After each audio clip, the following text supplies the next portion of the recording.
ये कहानी है दो दोस्तों की, जैद और इबाद की। इबाद जैद से पूछता है तुम कहाँ हो? जैद बोलता है मैं तो यही हूँ, तुम्हारा नहीं पता कुछ। जैद बोलता है कि मैं भी यही हूँ, तुम कहाँ हो?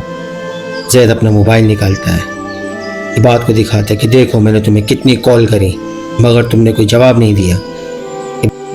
इबाद कहता है छोड़ो यार, चलो कुछ खाने चलते हैं। इस गांव में एक लड़का और रहता है शेरी।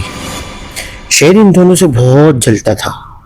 वो ये कहता था कि ये दोनों साथ साथ घूमते हैं, मेरा कोई दोस्त क्यों नहीं है?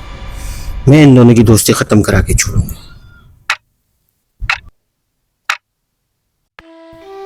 दोनों दोस्त घूम फिर के आते हैं, तारीफ करते हैं कि क्या मजे का खाना था, बहुत मजा आया।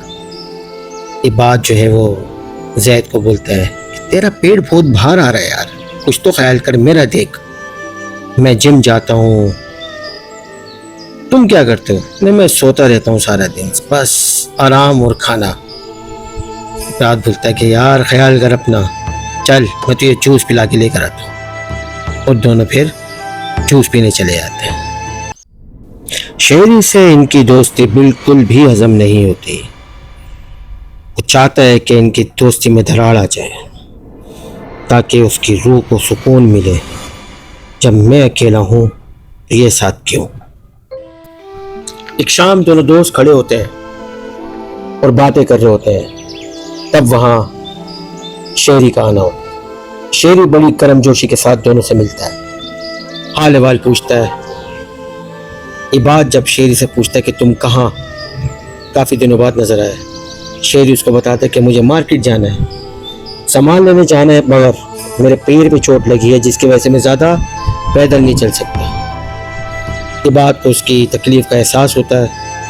वो जैद से कहता है कि तुम उसका सामान लेकर आ जाओ। शेरी मौके का फ़ायदा उठाता है, जेब से पैसे निकालता है और जैद को देता है। जैद नेकी का काम ना छोड़ते हुए फौरन चले जाते हैं।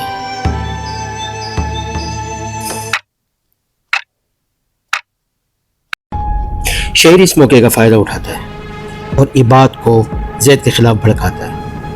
इबाद से कहता है कि जैद तुम्हारी बहुत बुराई है, वो तुम्हारा मुखलिस दोस्त नहीं है। इबाद ये सुन के भड़क जाता है कि तुम ये क्या बातें कर रहे हो। शेरी कोई मौका नहीं छोड़ता, इबाद मानने के लिए तैयार नहीं होता।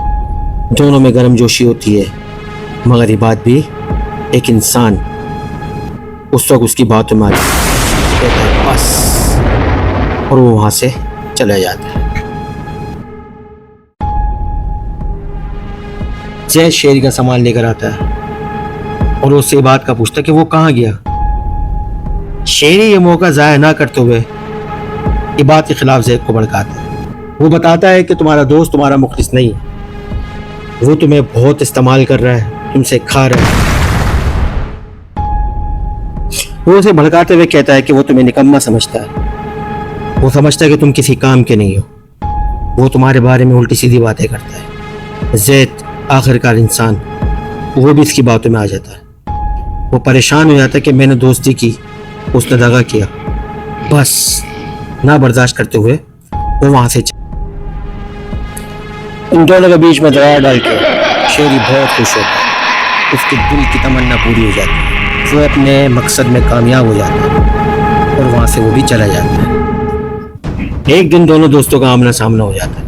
दोनों एक दूसरे को देख गुस्से में आ जाते हैं, तकरार हो जाती है, बहस होती है, गर्मा गर्मी का माहौल बन जाता है और दोनों गर्मा गर्मी के माहौल में झगड़ा करने लग जाते हैं। तब वहाँ से एक राहगीर का गुजर हो रहा होता है, वो दोनों का बीच बचाव कराता है, उनको समझाता है कि तुम दोनों दोस्त हो, क्यों झगड़ रहे हो। तब ये दोनों एक दूसरे को झगड़े का जवाब बताते हैं। वो उनको समझाता है कि देखो तुम दोनों की दोस्ती है, दोस्त रहो, तुम दोनों के झगड़े की वजह से माहौल ख़राब होगा और रब भी नाराज़ होगा, और वो वहाँ से चला जाता है। उस राहगीर के जाने के बाद दोनों को एहसास होता है, शर्मिंदा होता है कि हमने क्या किया।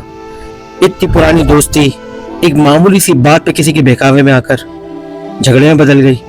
दोनों शर्मिंदा होते हैं, गले मिलते हैं, फिर से दोस्त बन जाते हैं। तब जैद ये कहता है कि मैं उसको नहीं छोड़, और दोनों वहां से चले जाते हैं।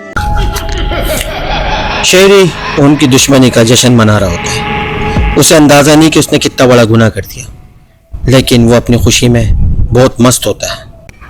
जैद ढूंढता हुआ शेरी के पास पहुंचता है और उसको पकड़ लेता है। वो उसको मारने के दर पे होता है कि तुमने हमारी दोस्ती को दुश्मनी में क्यों बदला। शेरी मानने के लिए तैयार नहीं होता। वो उसको फिर भड़काता है, मगर जैद समझ जाता है कि ये शैतानों वाले काम कर रहा है। वो उसको मारने लगता है, तब इबाद पहुंच जाता है। इबाद दोनों के बीच में बीच बचाव कराता है। इबाद शेरी से पूछता है कि ये तुमने क्या किया, तुम्हें शर्म नहीं आती, तुमने दो दोस्तों के बीच में झगड़ा करा दिया। शेरी शर्मिंदा होता है, वो उनसे माफ़ी मांगता है। इबाद उसको बोलता है कि हम यहाँ से जा रहे हैं, हम तुम्हारे मुंह नहीं लगना चाहते। और वो तब शेरी बहुत परेशान होता है, शर्मिंदा होता है कि ये मैंने क्या कर दिया। इबाद आता है, उसको बहुत प्यार से समझाता है, ये कोई काम है। शेरी उससे शर्मिंदा होकर माफ़ी मांगता है। इबाद उसको कहता है कि देखो ये नेकी नहीं है, ये बदी है। तुम्हें दोस्त बनना है, आओ मैं तुम्हें अपने दोस्त से मिलवाता हूँ, हम तीनों मिलकर रह सकते हैं। ऐसे बुरे काम ना करो। वो तीनों गले मिलते हैं, बात को ख़त्म करते हैं और वहाँ से चले जाते हैं। इस कहानी का मकसद बुराई को ख़त्म करना है, बुरे को नहीं। बुराई ख़त्म होगी, मुआशरा खुद ही अच्छा हो जाएगा।